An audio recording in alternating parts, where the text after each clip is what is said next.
Welcome to History in a Year, America's first 250 years. Join us every single day as we journey from the Revolution of 1776 to the 250th anniversary of the United States. You can find every episode and join the discussion at pointedwords.com. I'm Stephen. And I'm Leah. It is March 15th. Welcome to episode 74.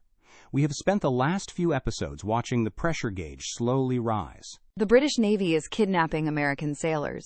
The war hawks in Congress are screaming for blood.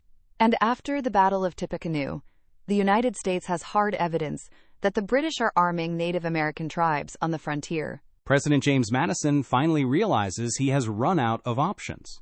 The diplomatic tricks have failed. The economic embargoes have failed.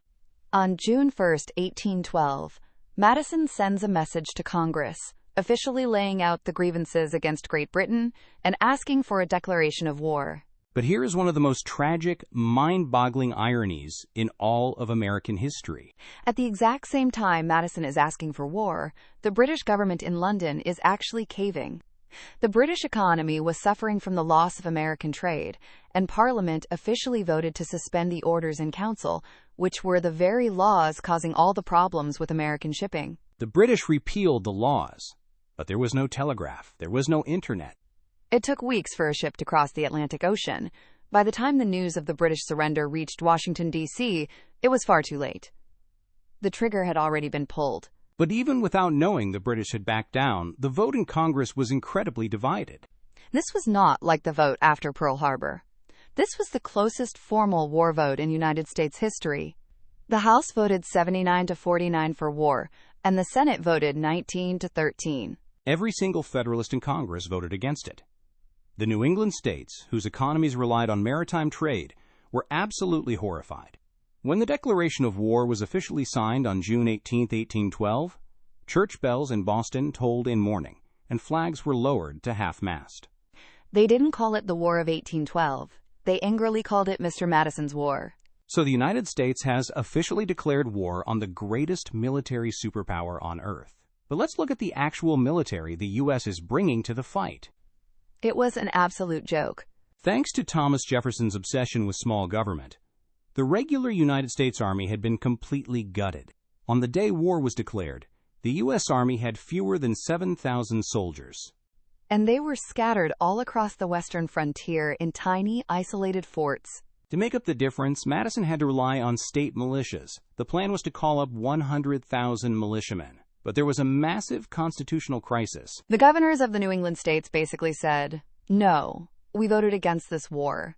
The Constitution says the militia is only for repelling invasions, not starting them." They literally refused to send their troops to the federal government. And the troops they did get were poorly trained, poorly equipped, and undisciplined. But the biggest problem was the leadership. The top generals in the U.S. Army were all Revolutionary War veterans.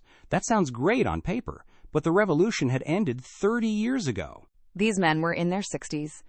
They were exhausted. They were suffering from gout. And some of them were literally too overweight to mount a horse. The senior commander of the U.S. Army was Henry Dearborn. He was known as Granny Dearborn because he was so slow and indecisive. Another key commander was General William Hull, who was absolutely terrified of Native Americans. This is the military that the war hawks proudly boasted could conquer Canada in a matter of weeks. The American strategy was simple.